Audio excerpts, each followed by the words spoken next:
Olá, bom dia. Eu sou a Mari.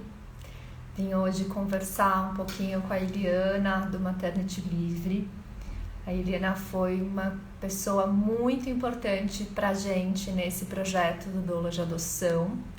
E hoje a gente convidou ela para vir falar um pouquinho da jornada da heroína, da síndrome da impostora, que muitas pessoas, muitas mulheres principalmente, né, vivem isso e o quanto e contar um pouquinho da minha trajetória com ela nesse processo, né? O quanto a jornada foi fundamental para a gente ter a coragem de criar esse projeto e que agora, depois de um ano, a gente está sentindo tantos frutos acontecendo, né? A gente vai para a nossa próxima edição, que vai ser online, então muitas coisas aconteceram de lá para cá.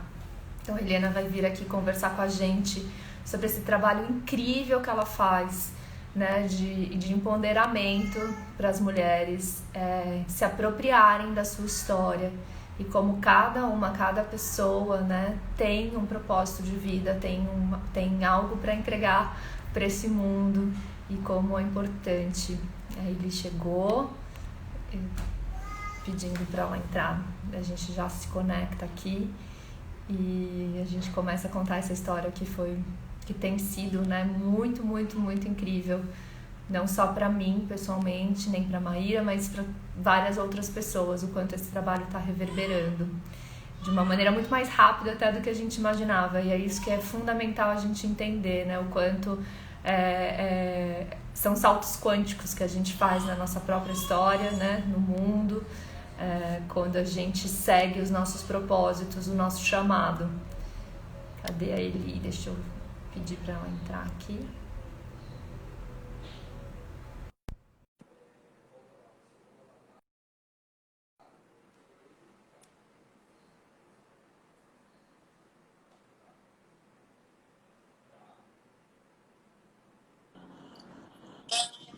Oi! Gostoso te Que coisa ver. boa! Cortei minha franja especial, fiquei lá cortando minha franja agora Ai, pra te ver assim, especial. faz um tutorial. Exatamente.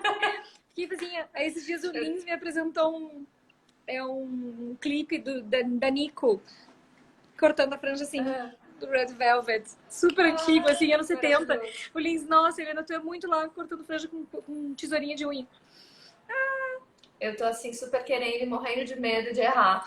Depois Imagina, então. desse processo de deixar o cabelo crescer, agora eu tô aqui, ai, preciso muito cortar. Nossa, cortem, gurias, cortem. Eu seco o cabelo com ventilador e corto o cabelo com unha. Com a tesourinha, vou me inspirar em você, depois eu te conto se deu O certo. importante é fazer que nem a vida, Mari. É não ter. É saber que volta, né? Tá tudo bem. Volta, volta. Tá tudo bem. E eu tenho uma coisa que me dá muito tesão na vida, é deixar o cabelo crescer e raspar. É uma das É. eu falei que depois de parir é o meu segundo melhor desejo, melhor borboleta no estômago é esse, de falar e raspa. Sério? É, Uhum. agora amo, amo. Eu Ai, fiz no querida. pós-parto do Tom, já tinha feito antes. E agora eu tô nessa fase, ai, vou deixar crescer, porque parece que eu fico cultivando só pra ter esse desejo de novo de ir lá e falar, ai, arranca tudo. Corta. É Muito bom. muito bom. Corta, corta porque cresce. Nossa, eu corto Ai, tá Eli, louca. obrigada, viu? Ai, Você ter querida, que topado de legal. conversar com a gente. Tem sido muito lindo ver o quanto seu trabalho foi fundamental, assim, pra gente nesse processo mesmo, de confiar que fazia sentido. Você foi a primeira pessoa que a gente contou a ideia e para as pessoas só Nossa. entenderem um pouco, porque Uhum. foi muito mágico. E mágico no lugar para mim, assim, de quando é para ser, as coisas são realmente. A sincronicidade do universo é algo que não falha, né? A gente só Olha, precisa a enxergar gente esses tá perto. sinais. Uhum. É verdade. Eu me dei de presente a jornada da heroína com você em janeiro. Dezembro, janeiro, foi meu presente de aniversário. Eu falei, ah, eu vou lá e paguei. Na hora que eu fiz o depósito, te mandei o e-mail, você me respondeu, ah, tá bom, agora escreve sua história. Eu falei, cara, não Fudeu. acredito. Fudeu. Escrever a minha história não é algo simples, é um processo intenso. Para muitas pessoas, né? Escrever sua própria história é um desafio. Eu tava com um Todo bebezinho mundo, pequeno, o Tom nessa época não tinha nem 6 meses. Eu lembro de falar assim, como que eu vou escrever minha história? Eu sei que foi em abril, que um dia eu falei, ai, eu tô com vergonha, que faz todo esse tempo que eu paguei o negócio, não vou usar o serviço, que absurdo, né, também, vai, para de se enrolar na vida, e vai. Eu pedi um dia pro Fábio falar, fica com o Tom, assim, um sábado, tira ele de perto de mim, porque eu sei que eu vou começar a mexer nisso, né? Por mais que ele vai reverberar nele de alguma maneira, pelo menos, sei lá, ele tá na Bisa, tá um pouco distante. Vamos fazer isso de alguma maneira. E eu passei o dia escrevendo a minha história para te mandar no e-mail. E é óbvio, né? E ali E que eu by the way, comecei a guys, escrever. a história dela é um roteiro de cinema pronto. Várias heroínas, elas, tipo, nossa, Mari, é um trabalho sensacional esse que eu arrumei pra mim, né? Vai, diz aí, diz aí. Maravilhoso. É Coisa, maravilhoso. é É uma assim, bênção. cara, é incrível se conectar com essas histórias, assim, com essas narrativas de mulheres, sabe? De ser seu trabalho, isso é um privilégio maravilhoso, não é sorte, não, é busca, é conquista, sabe? É muito muito incrível lindo. esse seu projeto. Muito lindo. E daí foi muito curioso, porque na hora que eu estava escrevendo, eu falei, nossa, que doido, né? Eu tinha tanta vontade de escrever um livro sobre adoção, voltar a trabalhar com adoção. Eu voltei para o Brasil muito com o objetivo de me aproximar da minha irmã, né? De ter contato com a minha família biológica, fazer esse resgate. Então, isso para mim era uma coisa que estava ali, em stand-by. E eu já tinha conhecido a Maíra no passado, que é a minha sócia nesse projeto. Ela já estava no processo de adoção dela. E ela toda hora vinha me falar, me conta como que você trabalhou na Califórnia como doula de adoção. E eu ficava, nossa, mas não funciona igual. Porque lá na Califórnia a gente doula genitora, né? Como a adoção lá é direta, tem as agências, então a genitora escolhe a família que aquela criança vai. Então eu acompanhava o parto dessa genitora, fazia o skin to skin já com a família nova e ali fazia esse fechamento, né, de ciclo e início na família nova. E daí eu falava para ela, isso não dá aqui no Brasil, né? Não vai acontecer dessa maneira. Isso nunca acho que a gente demora muitos anos. A gente vive uma desigualdade social muito grande para ter uma agência de adoção aqui. É surreal, é muito diferente. E daí eu tava lá lavando louça, depois de ter te mandado e-mail, mas assim, literalmente 40 minutos depois de eu ter apertado send, a história ter ido pra você. E as caraminholas, assim, eu lavando louça. Lavar louça pra mim é um momento muito de prática de atenção plena.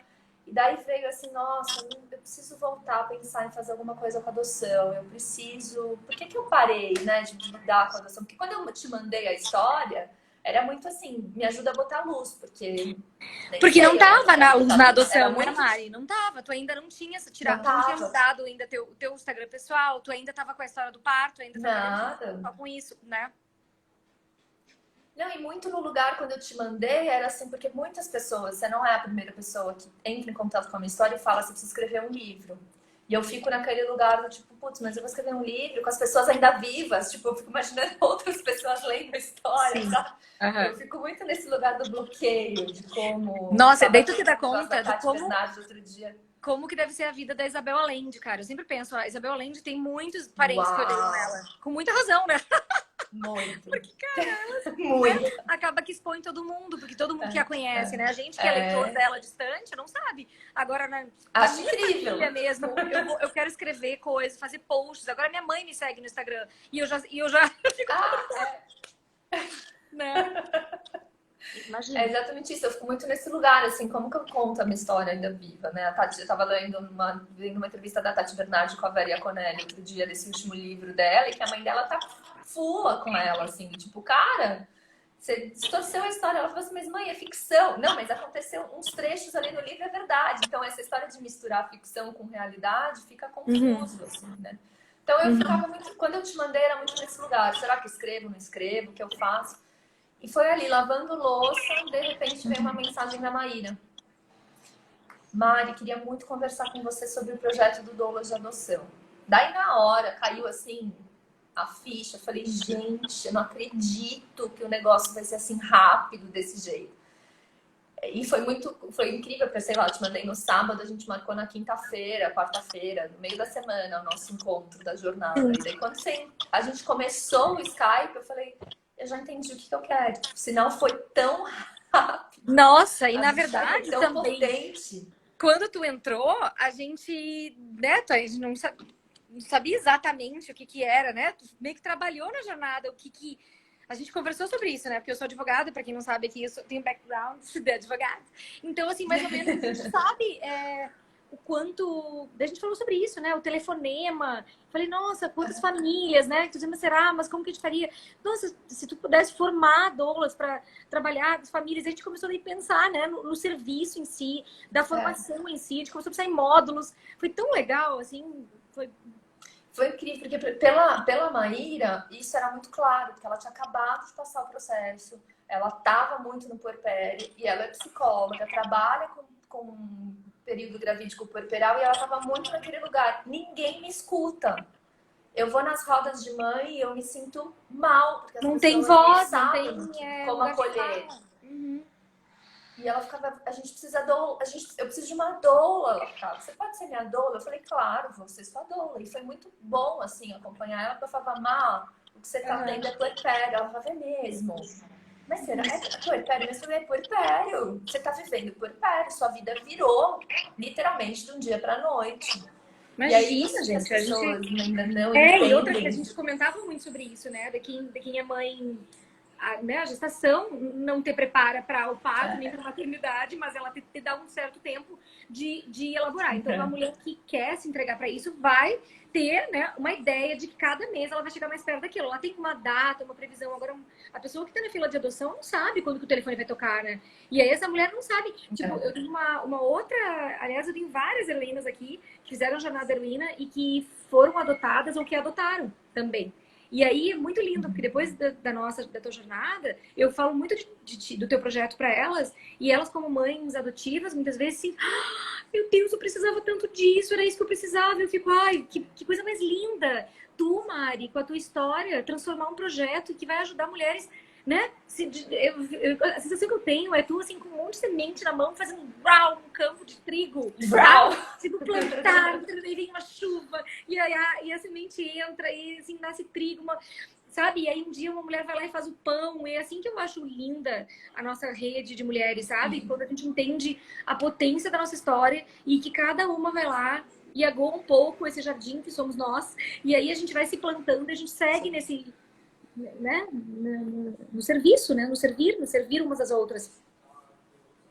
E isso que pra gente ainda é muito curioso, sabe, Eli? Porque até hoje, depois que a gente fez a jornada, você validou, deu muito rumo pra gente, no lugar de olhem para isso, falem disso, vamos pensar nisso. E eu e a Mari trocando, e a gente começou a fazer uma pesquisa mesmo, conversando com todas as pessoas ao nosso redor que a gente conhecia, que tinham passado pelo processo.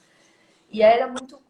uma das minhas grandes amigas, ela passou pelo processo, depois de uns anos ela engravidou.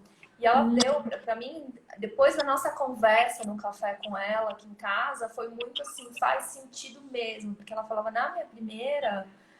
no meu primeiro momento de me tornar mãe, eu achava que tudo que eu estava vivendo era em relação à adoção. Então, quando eu sentia não, é relação à maternidade, coisa linda, né? Exato. E ela só foi entender isso depois do puerpério do filho biológico, que ela falou, cara, é igual, é a mesma coisa. Daí quando teve isso, eu falava, porque eu ficava muito nesse lugar da mamá, mas você só vivenciou isso. Será que é puerpério? Eu acho que é puerpério, mas é doido que a gente está em 2020 e na literatura a gente não tem de psicologia falando sobre o puerpério. Mas é sobre o que a gente está falando, gurias. Não é nem puerpério. O próprio puerpério, o que fala, o que existe escrito sobre puerpério é muito superficial, porque as mulheres, elas não escrevem, elas não têm lugar de escrita tão poderosa quanto os homens, né? No The Guardian, tu vai ler matérias do The Guardian super antiga, tipo, quer ser um best-seller, seja homem. Porque, cara, a gente tá no mundo patriarcal, quem troca água desse patriarcado, né, desse nosso aquário é o patriarcado, a gente tá no mundo masculino e a gente demora 30 anos para entender que a gente vive uma vida baseada, né, em padrões masculinos e que a gente quer ser homem baunilha, a gente quer buscar aquelas medalhas do mundo masculino, a gente demora para voltar pro feminino, pro resgate do nosso saber. Só que isso mesmo que tu tá falando, que é o próprio puerpério de mulheres mães biológicas, naturalmente, já não, a gente já foi destituída do saber, né? Mais feminino e poderoso de como a gente poderia lidar com esse ciclo, né? A gente não sabe lidar com menstruação, com puerpério, com sexo, com a nossa sexualidade, a gente se endurece, a gente, né? A gente passa anos sem saber, sem conhecer a nossa vagina, sem saber nossos poderes. Imagina, a adoção já é... Porque tudo isso, gurias, é relação de poder, né? A gente tá aqui todo o tempo falando de relação de poder. Total. E a gente tá falando de um sistema que ele foi quebrado, né? Porque não, a adoção, ela é medida paliativa de um sistema que é quebrado. Essas mulheres já não estão sendo acolhidas desde lá de trás, senão elas teriam a escolha de ficar com seu filho. Então, o que acontece no nosso mundo é medida paliativa, assim. Então, e isso é muito esse resgate, assim, de a gente tem que ter sim aborto legal, a gente tem que ter sim direito, né, de proteção aos nossos corpos, a gente tem que ter essa autonomia. Então, como nós mulheres nesse momento, nesse mundo, a gente pode caminhar para esse lugar mesmo matriarcal, né? A gente tem que... de olhar para isso, valorizar isso e não olhar para isso como se, ela vem um papinho mãezinha, ela vem um papinho de não sei o quê, é maternidade opressora, então eu não quero saber de maternidade e eu tapo o nariz, passo por isso, não quero saber do parto, tapo o nariz, não importa. Puerpério, tapo o nariz, se dopa. Agenda. Daí a criança cresce, tapa o nariz, se dopa, bota na escolinha, esquece isso. Não te culpa, um dia tu resolve. Cara, o que a gente tá fazendo, na verdade, é evitar a vida, né? Só que um homem, filosoficamente falando, que daria para falar sobre homens e mulheres, mas eu acho que sobre mulheres fica para mim sempre mais grave, porque assim, como toda vez, né, a minha base filosófica toda, né, obviamente é masculina, porque quem deixou livros de 2000 anos foram homens, né? Então, assim, a primeira deusa deixar deusa escrita Safo, né, lá na ilha de Lesbos, ela foi levada para lá, foi a primeira deusa deixar como mulher textos, né, essa poetisa.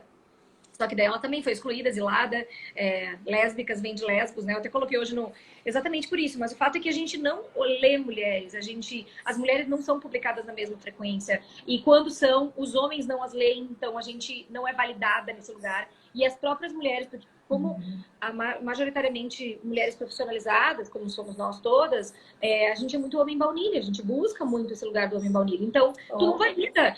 Como assim, Mari? Vai trabalhar com alguma coisa séria. Como assim vai fazer uma formação de doula de adoção? Entende? Demora pra uma... Hoje tu tá olhando aqui pra Mari e tá dizendo, nossa, que máximo, alguém escreveu. Ter uma doula de adoção deve ser obrigatório no processo. Eu digo, gente, a gente tá vivendo um mundo onde as mulheres estão lidando, as grávidas, com obstetrícia do século passado. Eu acho que até no século passado era melhor, né? Então, assim, Harvard está dizendo hoje, né? Eu não sei se tu viu, eu te mandar até um link das últimas coisas de Harvard lá sobre isso. E eu fico, gente, sério, que agora que eles estão vendo isso? Agora? Então, assim, imagina na adoção, que é um processo que, né, que demora-se muito. E a gente está falando aqui também de raça, tá envolvendo pobreza, porque, né, tá muito vinculado a isso, abandono. Muito, e o que foi pra gente assim muito surpreendente, porque a gente fez isso em abril. Daí a gente mergulhou, eu e a Maíra, ficamos assim, abril até dezembro, virando a madrugada, escrevendo a apostila. A apostila tem mais de 160 páginas, né? É um curso, chamando os professores, estruturando os módulos. Quando chegou em janeiro, final de janeiro, que foi a formação, no dia da formação, eu lembro até de eu te mandar uma mensagem falando, nossa, eu tô muito emocionada, mas assim, de verdade eu tô indo pra lá com o cu na mão, porque eu acho que ninguém vai aparecer. Por mais que a gente tenha 22 inscritas, eu tô achando assim que, imagina, isso também é muito ligado com as minhas sombras. Eu já sei esses gatilhos. Eu sempre tenho essa sensação que as pessoas não vão aparecer, sabe? Isso é um dos meus gatilhos de trauma, que eu vou ficar lá esquecida. Então, eu fui chegando ali naquele lugar, de tipo, nossa, as pessoas não vão ver. De repente, começou, cada pessoa que entrava, eu tinha que ficar segurando o choro, sabe? A Ana tá aí, a Ana veio do Acre, ela deixou uma bebezinha lá no Acre, ela veio do Acre para São Paulo fazer a formação, assim, e daí eu ficava, gente, não acredito, eu gente do Rio Grande do Sul, de Minas Gerais, daí cada um tá se apresentando e eu falava, gente, é tudo louco. Eu tô arrepiada, porque é tudo louco igual. Eu chorei de emoção. E daí agora a gente está nesse processo de delas estão entregando o TCC delas, porque para a gente foi um lugar importante assim, cada uma tem que fazer um projeto de como vai levar isso de volta para a sociedade. Não é vir fazer uma formação, ficar esses 5 dias e só isso. Então elas passaram por esse processo de fazer um acompanhamento, elas estão doulando famílias voluntariamente nesse processo com a nossa supervisão. E agora estão nesse projeto de terminar para entregar o que cada uma vai desejar sair disso, né? Cada uma e um homem. A gente tem um pai de adoção que fez a formação, que é o Léo. A gente estava num ambiente muito feminino com um homem, que já foi muito incrível estar ali também, assim, dele falar, nossa, como eu estou sendo acolhido aqui por vocês. E daí, sábado passado, a gente teve a reunião com as alunas sobre como que tá indo o processo. Ele, eu vou chorar. Você rindo pra falar contigo e tu vai me fazer chorar ao vivo. Não, assim, de livro infantil, de poesia de slam, para cartilha para auxiliar o processo, de uma história de relatos, né? Contando os relatos de adoção por todo mundo da família, cada um a sua visão. Coisas incríveis sobre puerpério, muita coisa incrível saindo daí, porque todo mundo tem uma história que veio, né? Surgiu meio que o chamado do link. Imagina, cada história. Algo que a gente não esperava. Não, é cada história, assim, e tanto processo de cura nisso, porque é isso que é a sensação que eu tenho, que a gente está todo mundo junto fazendo um processo de cura, de um resgate muito incrível. Mari do céu, quando tu na jornada, tu contava da tua história, a gente falava sobre detalhes assim, né? Tipo, nossa, das dúvidas com advogados, a gente falava, tem que ter na formação, né? Coisas como que vai falar com advogado.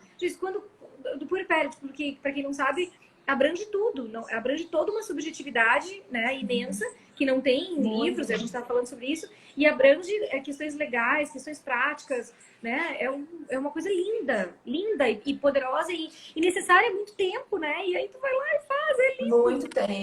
Muito tempo. E eu fiquei muito tempo olhando só o meu lado da moeda como uma pessoa que foi adotada. Então essa troca com a Maíra, que é a mãe que adotou, ela é muito rica. Fechou total. Porque às vezes ela fala uma coisa, eu falo, mas assim, pra criança soa desse jeito. Ah, nossa, é verdade. E o que eu tô muito encantada, porque desde que a gente lançou o projeto, que a gente começou a doular, que a gente tá acompanhando essas famílias que estão desde o início, que desejam. E eu tô muito apaixonada nesse local do quanto a adoção é uma da via de parentalidade mais consciente, pode ser, né? É claro, a pessoa tem que estar ali desejando e passar por esse processo mais consciente que totalmente existe. consciente. Ela quer demais, né? Diferente de quando tu tá grávida e inocente, porque às vezes... Exato. Tu olha pra uma foto, todas as mulheres que têm mais de um filho, principalmente, ou nem engravidaram um tempo, tu olha pra foto da primeira gravidez e tu diz, gente, inocente ou inocente. E a mulher que, quando ela enfrenta o processo de adoção, cara, ela quer ser mãe num nível, né? E ela tá vendo e ela já tá enfrentando coisas antes, né? Ela não tá enfrentando uma gestação, mas ela tá enfrentando um sistema, né? Sistema.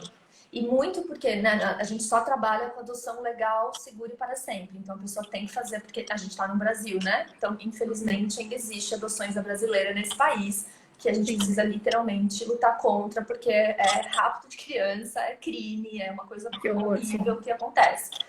Mas acontece, né? Então, quando chega pra nós, você não tá no sistema, você não tá fazendo adoção legal, seguro para sempre, não é nosso processo.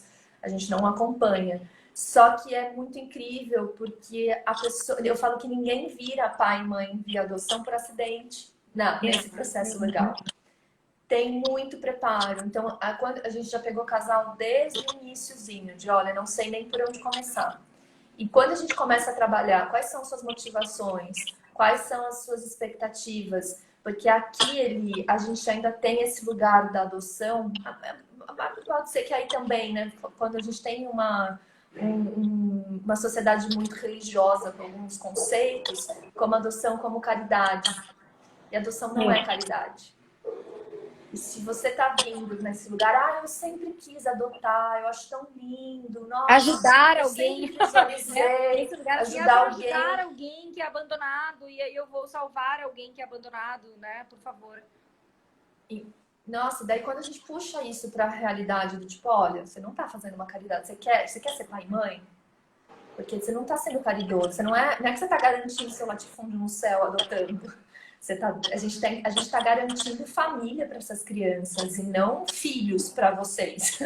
Então, Exato, muda a ordem. esse tipo de reflexão tá fazendo uma potência, uma mudança muito grande, assim. Agora a gente tem uma das nossas doulandas, os filhos chegaram, né? Então a gente viu desde o início, assim, o salto quântico que foi dessa preparação para agora, para receber. E você já lidou com seus traumas, porque a gente faz esse mergulho de, olha, você precisa entender, né, o seu processo, senão essa criança vai ser gatilho para você e a gente precisa, né, não replicar isso. É muito incrível, assim, tá sendo muito lindo. E agora, finalmente, a gente tá tendo o reconhecimento das varas. Isso que tu me contou aqui em áudio. Eu chorava voltando da praia, Lins, o que tu está ouvindo? Eu digo, eu liberei o áudio pro carro inteiro. Até a Luna ficou atrás ouvindo a história. Porque eu chorava ouvindo a história. Eu digo, gente, que coisa mais linda. É lindo, porque a vara funciona, o sistema funciona, mas a gente está num lugar que a gente pode agregar, né? Claro, gente. Tudo que a gente colocar sobre os grupos de apoio. O sistema, ele é uma. Ele funciona muito. Né? Quem trabalhou por muito tempo. Olha as maravilhosas heroínas aqui. Ó. Tem várias heroínas aqui. A Rê, que são adotadas ou adotantes, ou que adotaram. Isso que eu te falei. Ah, que lindo. A Renata tem a Adri também, que também foi adotada, tem uma história linda. Entende? Então, ela vai fazer. A Rosane, você me prescreveu a Rô como no final da minha jornada. Prescrevi, tá vendo, Rosane? Tu foi prescrita. Eu digo que eu prescrevo livros e pessoas. Eu não prescrevo só pessoas. No final da jornada, pra quem não sabe, no final da jornada heroína, eu prescrevo um monte de livro que eu fiz a costura da jornada heroína daquela pessoa. Então a pessoa vai lá. E ainda brinquei com o Lins hoje, né? Porque eu brinquei com a história de prescrever livros. E eu prescrevo livros, assim, prescrevo trechos e páginas, às vezes, né? Até para incitar a curiosidade, eu ainda tem livros que eu digo, não lê mais, só lê essa página. Sacaneio muitas mulheres. Primeiro, para deixar nítido que elas podem abrir um livro e fechar o livro, né? A gente já brincou sobre isso, que é permitido, né? E aí pessoas também, porque, cara, pessoas... a minha rede, eu comecei a trabalhar com mulheres, eu já fiz mais de 700 jornadas da heroína, então a minha ideia de imaginar que da jornada surge a força para esse projeto existir, é assim, sabe? É muito emocionante mesmo, porque tu toca em outras mulheres e é exatamente a ideia que eu tenho da jornada, que eu tenho das nossas relações entre mulheres, que é muito fértil. A gente se coloca ali, vai lá, planta uma, que planta outra, daí se relaciona com a outra, e assim a gente vai se conectando e vai se ajudando e colocando subjetividade num sistema completamente falido porque todos nós aqui estamos, né, com falta de amor primário, gente. E aí, falar de adoção, puerpério, parto, nascimento, é falar da empatia, né? E falar da ocitocina, que é o futuro, né? O futuro do mundo, o futuro da empatia, o futuro do entusiasmo está em jogo, porque a ocitocina está totalmente tá faltando no mundo, né? Então, assim, as relações de poder, relações de piramidais, de poder que existem, elas precisam acabar. E nós, mulheres, somos as guardiãs desse fogo, né? A gente precisa retomar esse poder. É isso mesmo. E é exatamente essa sensação, sabe? E quando a gente conversou, e eu quero muito que quando a gente falou, vamos conversar e falar para a jornada, porque o público aqui, né, do Doulas de Adoção, a gente cai muitas vezes nesse lugar. A gente estava falando sobre isso na reunião do TCC, porque todo mundo que apresentava um pouco falava, ai, mas não sei, eu não sei se eu posso falar Qual sobre é a validação? Ou se essa menor. A validação, e eu fiquei muito assim, gente, a gente cai num lugar de síndrome da impostora diariamente, até quando a gente já tá no projeto, que eu falava, gente, vocês estudaram esses meses todos, vocês estão vindo, a gente está se encontrando virtualmente, vocês estão acompanhando famílias, tipo, vocês sabem. Isso está acontecendo, doido, assim, é real. Isso está acontecendo, esse conhecimento é seu, você pode sim escrever um livro infantil, você pode sim fazer um poema sobre isso. E é muito, muito incrível o seu trabalho, porque eu lembro muito de te perguntar, mas como assim? Você falou, vocês têm a história de vocês, vocês passam isso adiante. E recentemente um amigo me ofereceu pra gente fazer, né, a nossa arte, fazer uma apresentação institucional, ele tem uma agência de marketing. E eu contando a história para ele, ele falou assim, mas não, mas quem tá dando essa certificação? Eu fiz a gente. Ah, vocês? Eu fiz, a gente estudou, a gente deu. Ah, então vocês estão pensando em criar um instituto, Douglas, de adoção? É meio isso. Então, se precisa ter um certificado, precisa de ter um selo, a gente bota o selo. Mas é muito doido o quanto a gente vive nesse lugar da validação ainda externa. Então, e normalmente, tá vendo? Mais sobre com isso. Cara, né? Tu vai ver, e aí os homens, principalmente, né? Quando os homens vêm e fazem essa pergunta, eu lembro que eu contei para um amigo advogado que trabalha aí e tal, que é advogado em São Paulo, um poderoso homem de negócio. Eu contei para ele e falei, nossa, mas que legal e tal. Aí eu falei assim, quando eu consigo explicar para um homem e ele não vem querendo validação e link de Harvard, eu já fico feliz, entendeu? Porque daí eu acho que a gente está caminhando para um lugar melhor, assim. Porque, cara, tudo é uma ilusão. Tudo na sociedade é criado baseado numa crença e numa ilusão. Tudo, gente. Vamos lá ler Sapiens, né? Vamos se conhecer para que os algoritmos se conheçam. Senão, tipo, aquela do Hirari que é melhor, né? Se tu não te conhece, os algoritmos vão te conhecer mais que tu, né? Então, é importante que a gente se conheça e a gente se proteja e se defenda nesse mundo global. Porque senão todas as validações só vão vir da onde? Vamos até o fim dessa história? Vamos até o fim? Então você não. Tem um Instituto de Doulas do Brasil, tá bom. Mas daí, ele é o máximo que existe de validação e tal. E depois disso, o que é? Nos Estados Unidos? Não é? Por quê? Porque os Estados Unidos é império. Sim. Agora, eu chego pra ti e digo, a La Saramago, há 2 impérios, 2 potências, os Estados Unidos e tu. Quando tu te dá conta disso, tu te dá conta que vamos nós contar nossas histórias.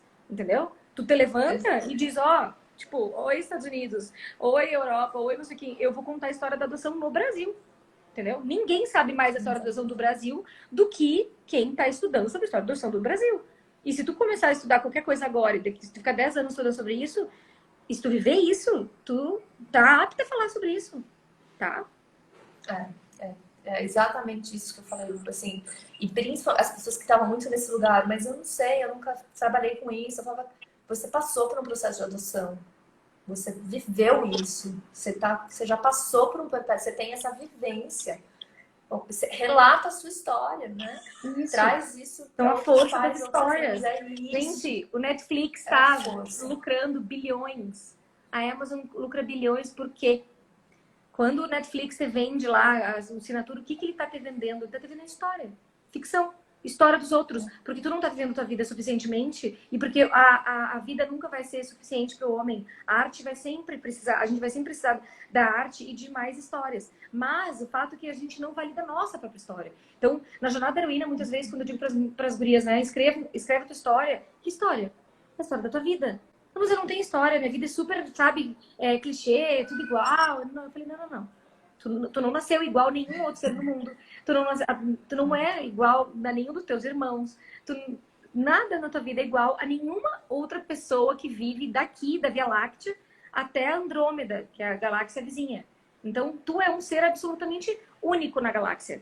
Se a gente for entender que cada ser único vem com uma missão e que o que a gente veio aprender, a gente veio ensinar, e a melhor forma de aprender também é ensinando, se a gente se colocar nesse lugar, nós mulheres vamos ter muito mais capacidade de assumir a nossa história, de tomar frente na nossa vida, de ir tomando decisões passo a passo, né? Para se validar, pelo menos para abrir a boca, porque a gente vive num mundo de escassez total, que fala pra gente que a gente não, que o que a gente fala não vale a pena, né? Cada uma lida com as suas escassez de criança, com seus pactos, né? De invisibilidade. Sim, cada uma fez porque cada uma foi submetida a uma cultura familiar, a um sistema familiar, né? Diferente.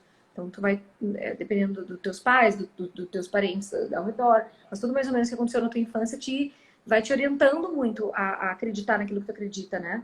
Não creia que tu tivesse nascido no Líbano, tu teria as mesmas crenças que tu tem sendo mulher, nascendo em São Paulo, sendo mulher, nascendo no Rio Grande do Sul, sendo mulher, nascendo no Sergipe, sendo mulher, nascendo no Piauí, entendeu? Muda. É muito incrível, a gente tem que entender. Completamente.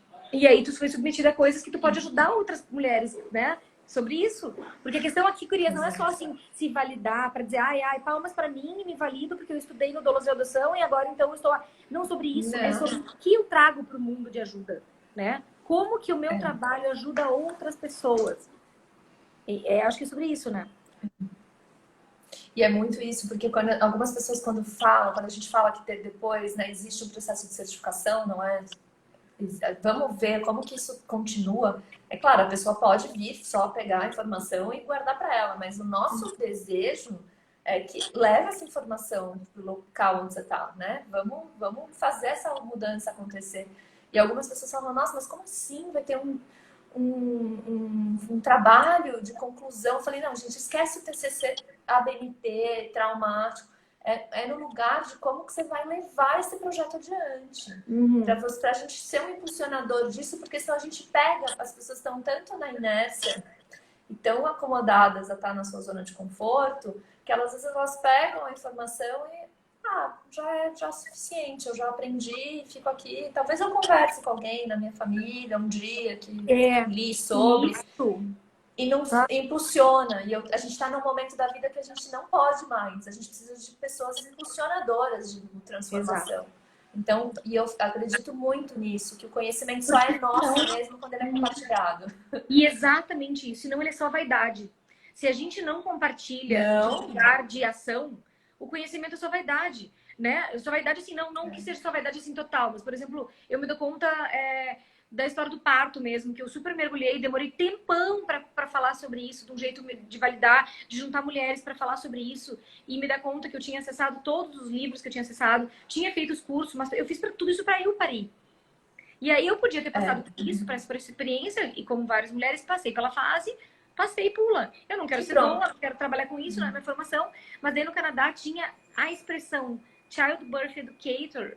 Eu falava, o que é isso? A pessoa que passou por isso, e eu ia muito mais além, né, do que um único curso ou uma única técnica. Eu tinha lido tudo que eu podia. Aí eu falei, nossa, e facilmente eu gostava de falar sobre aquilo, facilmente me vinha aquilo, né, de tornar aquilo fácil, palatável para outras mulheres. Então, toda vez que eu estava em roda, eu conversava sobre parto. E elas falavam, mas por que tu não faz um curso? Eu falava, não, imagina, não tem nada. Mas eu não me permitia sequer reunir mulheres. Sou advogada, né, às vezes. Para dividir aquele conhecimento, né?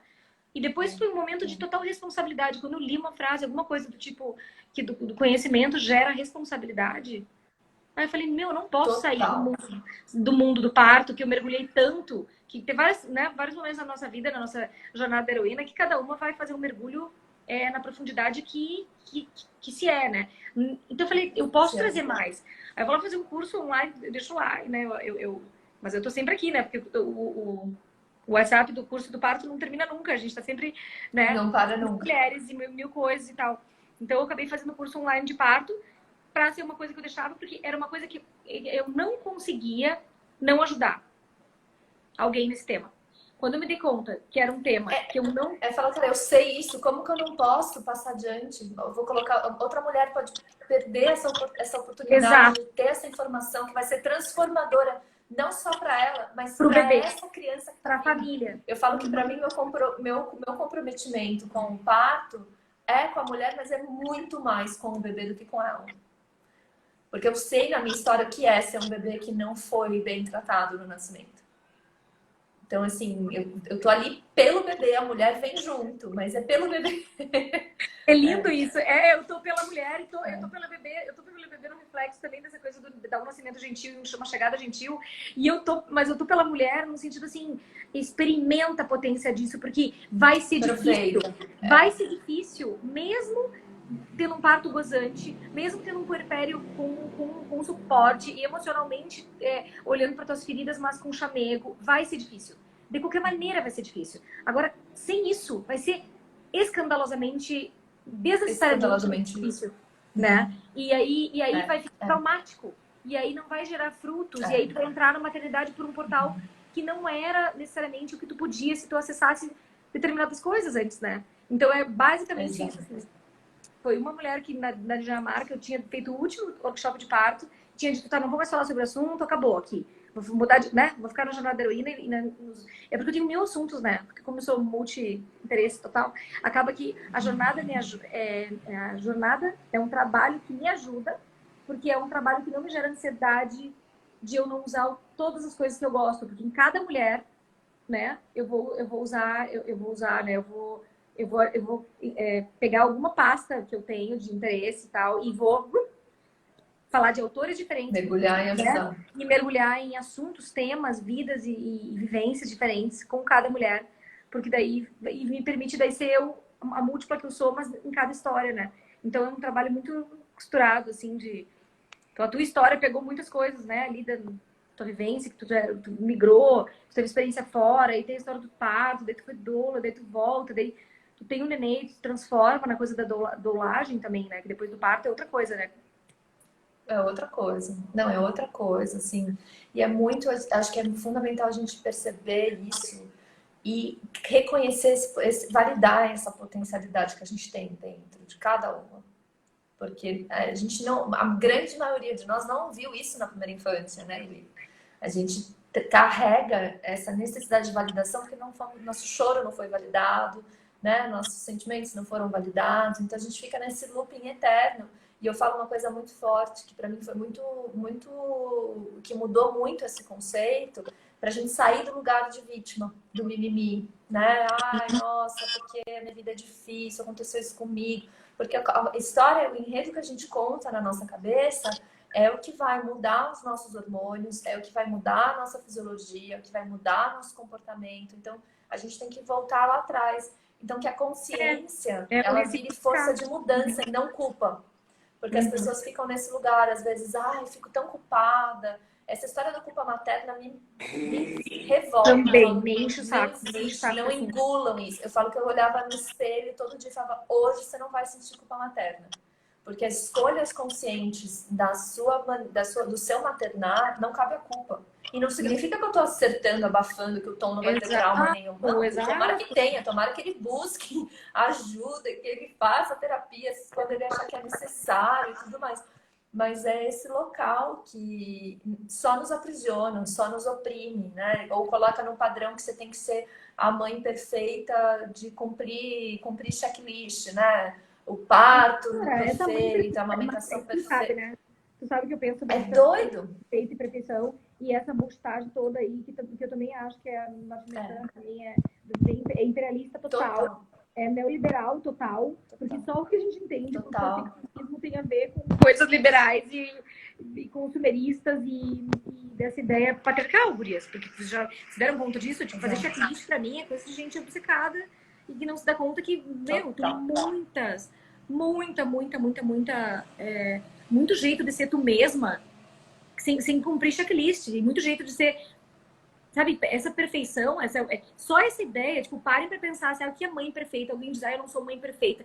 Eu não quero dizer que eu sou mãe perfeita. Eu digo, gente, essa palavra, tirem essa palavra do vocabulário das mães ou das mulheres. Tira do vocabulário. Tirem, é coisa de menininha tocadora de piano. Perfeição, que boring. Não existe no mundo nada que seja, né? Checklist, fazer planilha, eu chamo das planilhudas. As planilhudas, e também cada um que é. Eu sou planilhuda, a pessoa quer ser planilhuda, tá, mas isso não significa que para ser mãe tu vai ter uma lista. Eu entrei na casa de uma amiga que tinha acabado de ter nenê. Tive nenê em Toronto antes dela, né? E a vida que segue. Dei uma mais livre demanda, eu fui fazendo tudo dentro dos meus mergulhos de estudo e dentro das minhas... Mas sempre me libertando. Vontades conscientes. Das minhas vontades conscientes, sabendo que a maternidade é patriarcal. O conceito de maternidade é patriarcal.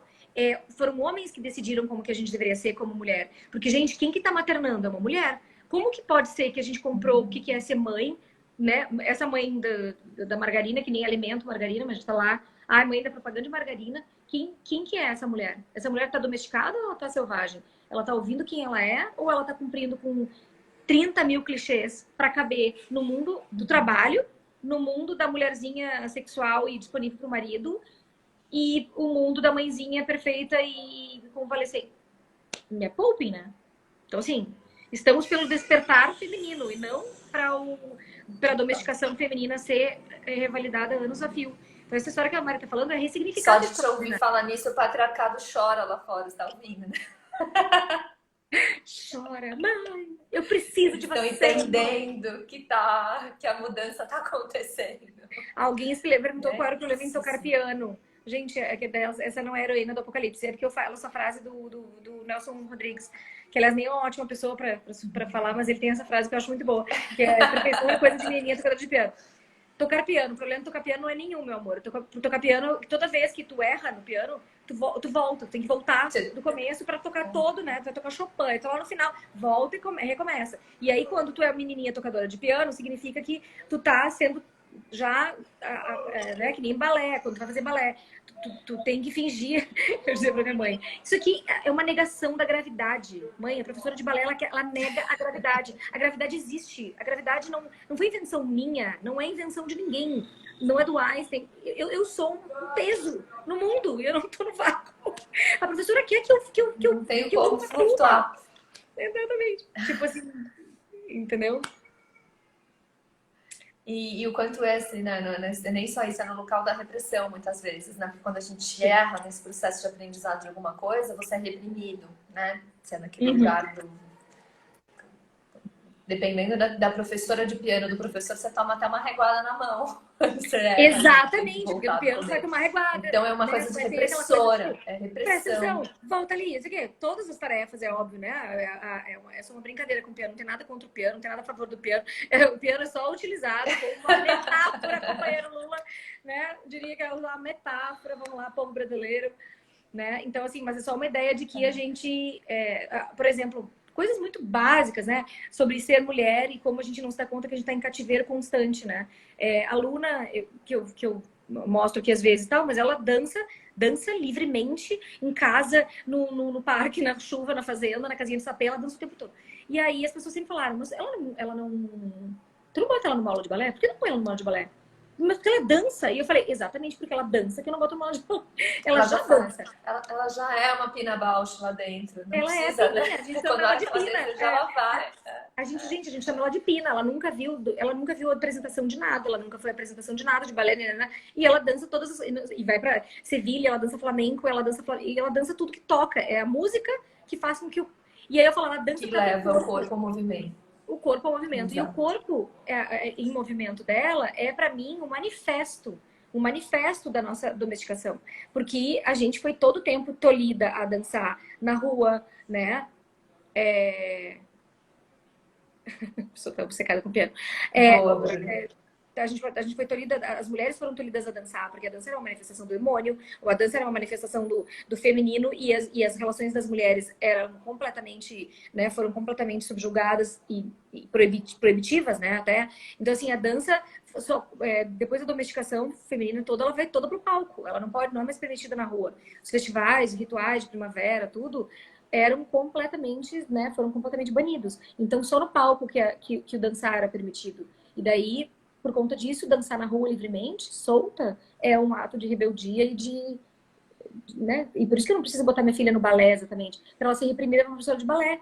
Claro que se ela quiser fazer balé um dia, ela pode fazer. Mas tá entendendo o que a gente está falando aqui? A gente está falando aqui sobre coisas que a gente de acordo com a nossa cultura, sempre trazendo isso, porque como eu sou ave migratória, eu ando por aí e vejo que várias culturas, várias premissas diferentes, né, gente? Então, assim, essa ideia que a gente tem do Brasil, e nesse momento do Brasil, depois de 60 anos de colonização americana, o brasileiro ficou com muita pouca diversidade de estilo de vida, entende? Então ele rotula muito qualquer estilo de vida. Hippie.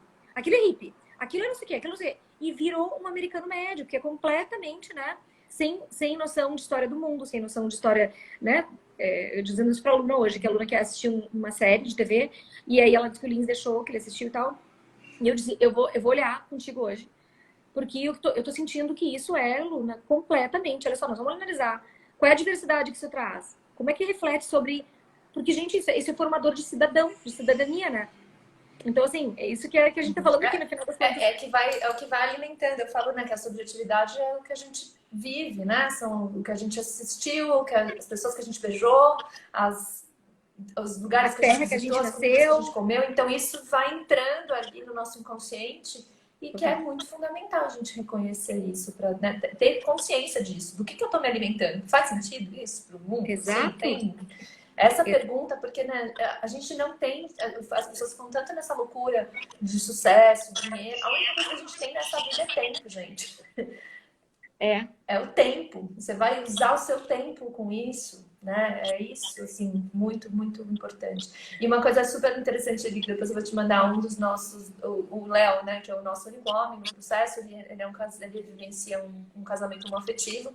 E ele foi a pessoa que ficou no local maternar, né? Que ficou ali nos cuidados primários. E que agora a ciência está comprovando que o homem também tem puerpério quando ele mergulha, né? O nível de ocitocina altera. Então está sendo muito legal o TCC dele sobre o puerpério masculino nesse lugar. Olha, quem estiver ali se vinculando e recebendo essa dose de ocitocina vai ter puerpério. Meu, o que o Lins acontece com a nossa memória? O Lins tem total isso, a representação completa. Total, porque a gente teve isso, né? No puerpério da Luna, a gente foi pai e mãe expatriados e sem nunca terem ajuda, nunca tivemos ajuda e nem presença de família, nunca. Então a gente simplesmente foi pai e mãe sozinhos. O da Luna, eu pari a Luna, né, 1 da manhã, 5:30 da manhã, tava eu em casa, eu, o Lins e a Luna. Absolutamente nós dois. Só que 3 dias, 4 depois, o Lins voltou a trabalhar. E eu fui mãe de primeira viagem, absolutamente sozinha. Inha, tá sozinha. E naquele inverno do Peru, nos dias mais frios da neve. Então, foi um puerpério assim. Daí o Lins trabalhava, voltava de noite. E aí, mesmo aquele tipo de pai que sai e volta, ele era um paizão para a sociedade, né? Sociedade. Então, ele, né? Paizão, ele voltava, botava ela para dormir. Aí no final de semana ele ficava com ela o máximo tempo, sempre com ela no peito. Ele puerperou ali do jeito dele, tendo que sair e voltar. Agora com o Apolo, que a gente fez um acordo já na gravidez do Apolo, de que nós ficaremos juntos, ou eu morreria, ou eu mataria, ou me mataria. Eu fiz um drama, eu fiz uma coletiva ali de imprensa forte e consegui vencer. E aí foi lindo, porque daí desde o minuto que o Apolo foi parido em casa, ele sai de mim pra mamar e era Lins. E o Lins é assim, ele é um chiclete no Lins, assim, uma coisa linda, porque deu Lins, sabe? Tipo, o Lins botou ele pra dormir todas as sonecas. O Lins trocou todas as fraldas dele. Eu acho que eu troquei 3 fraldas do Apolo durante esses 3 anos. Então, assim, o Lins é o cuidador principal. Claro, teve os momentos que o Lins ficou trabalhando aqui em Lisboa full time, que daí eu fiquei com o Apolo sozinha também. Mas, para um homem, eu não... Foi incrível como foi só ele né, na primeira infância. E daí eu vejo isso. A coisa da carga mental, ele que lembra da fralda, ele que lembra não sei o quê. Cara, ele que sabe do Apolo. Chega um momento que eu olho pra ele e falo assim, eu não sei que horas eu vou desfraldar o Apolo, porque eu não... E olha que eu tô todo tempo, né? A gente tá sempre aqui junto. Só que quem é o foco do cuidado é diferente. Então, assim, total ocitocina, dá pra ver... Vou falar pro Léo entrevistar o Lins para o trabalho dele. Porque a gente estava muito vendo nesse lugar homoafetivo, e não é só homoafetivo, num relacionamento heteronormativo, que o pai participa de verdade desse mergulho, ele também vai vivenciar esse puerpério. Então, é exatamente isso, assim, é a gente trazer que... E daí a gente entra naquele lugar, né? Que eu acho que é muito importante a gente validar que isso acontece para as pessoas nesse momento, é libertador.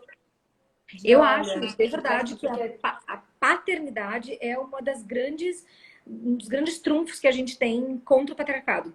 Quando os homens começarem a ser pais nesse lugar do puerpério, que é o lugar mais roots, mais, assim, tipo, é terra de ninguém o puerpério, né? Porque, assim, não tem controle, não tem escolinha, não tem, entendeu? Tipo, é tu e tu, se tu te entrega para aquilo, é tu e a tua paciência, é tu e a tua infância, é tu e as tuas sombras, né? De como tu foi cuidado ou não. A tua paciência com o choro, qual é a tua... assim, tudo ali vai vir à tona, como vem na mulher e a exaustão, né? Porque é uma tortura não dormir, né? Então, tu fica lá, o Lins, sei lá, eu não dormia, mas o Lins também não dormia. Diferente do da Luna. O da Luna, ele dormia a noite inteira. Ia pro trabalho, quando a Luna tinha 7 meses, ela começou a acordar de 1 em 1 hora. E ele me olhou e falou assim, numa madrugada, a gente nunca mais vai dormir? Meu... Mandei a merda até o último. Falei assim, eu não vou fazer treinamento de sono, porque isso é tortura, isso libera cortisol na criança. Isso eu já tinha lido umas matérias de Berlim sobre isso. Isso foi 2012, né? Então, há muito tempo. Mas lá no Canadá... Não falavam ainda tanto. No Canadá tava na moda o sleep training nessa época. Chegou no Brasil, obviamente sempre chega muito tempo depois e muito pior, porque daí já provou no mundo que é um fracasso. Aí no Brasil chega como última moda e todo mundo investindo nisso, nessa tortura de criança, gente. Aff, Maria. Então, assim, em vez das pessoas estudarem e ser resiliar, né, serem resilientes nesse lugar de adulto, não vai dormir por esse tempo, não. Falei, não vai. Não vai, não sei. E agora você tocou uma coisa que é super importante na adoção e que a gente tem falado muito para as famílias de pós-adoção que a gente está acompanhando. Quem é o adulto da relação? Exato. Porque a criança chega e a família às vezes começa, principalmente famílias que a gente não acompanhou desde o início, né? Que estão chegando agora. E que já tá ali, e a sensação é meio que você tá trocando o pneu com o carro em movimento, porque agora com a criança em casa que a pessoa tá começando a se dar conta quais eram as expectativas, quais eram as motivações, o que elas visualizaram daquela família, e agora como que tá lidando com isso. E a gente sempre, eu faço muito essa pergunta, tá, mas quem é o adulto dessa relação? Porque você tá colocando a expectativa, porque isso é uma coisa que a gente tem que tomar muito cuidado na adoção. São crianças que vivenciaram histórias que precisam de vínculo, acolhimento e respeito. Mais do que nunca agora nesse novo lugar. Você não pode replicar nada. Você não pode replicar uma terceira adoção, né? Violento. Filho, seria horrível. Imagina.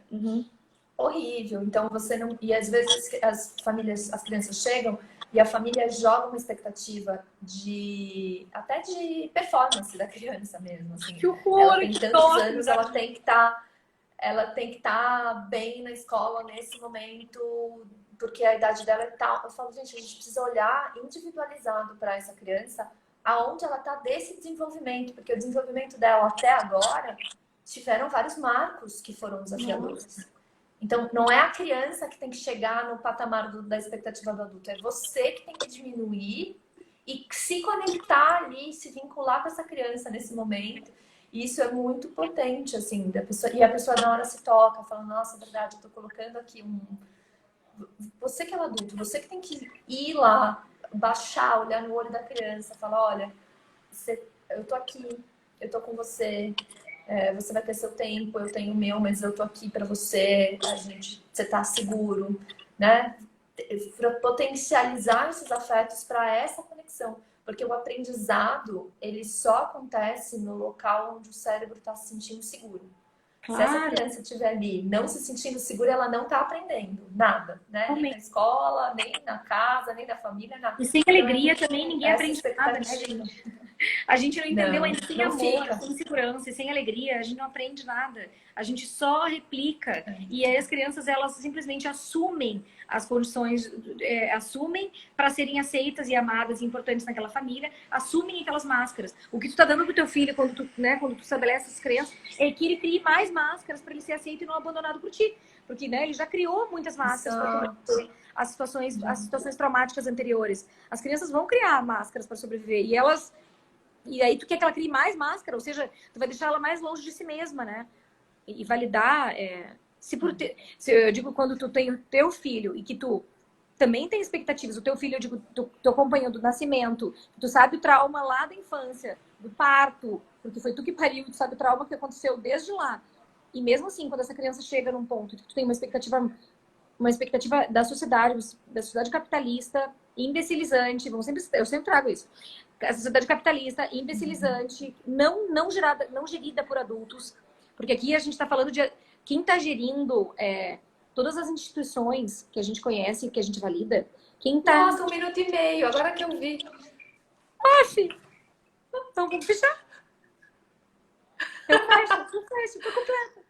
Mas é isso, mas completa seu raciocínio, porque não, quem tá gerindo isso são homens, cara, que não tiveram amor primário. São menininhos de bermudinha que estão lá pedindo no fundo o menininho dele, por mais abusivo que ele seja, escroto, e CCO da não sei das quantas, ele é inteligente emocional, a inteligência emocional dele é 0. E ele tá aqui, ó, dentro dele gritando: mamãe, mamãe, eu preciso de você. É isso que o teu chefe escroto e abusivo tá dentro dele pedindo: mamãe, mamãe, eu preciso de você, me dá amor. Entendeu? Então esse é o ponto. O ponto aqui que a gente tem que trazer toda essa visão de que amor primário é tudo, né? E agora a gente tem que falar da adoção, de individuação, de tudo, né? É tudo. Obrigada por ter nos querida. encorajado a seguir nosso propósito, nosso coração.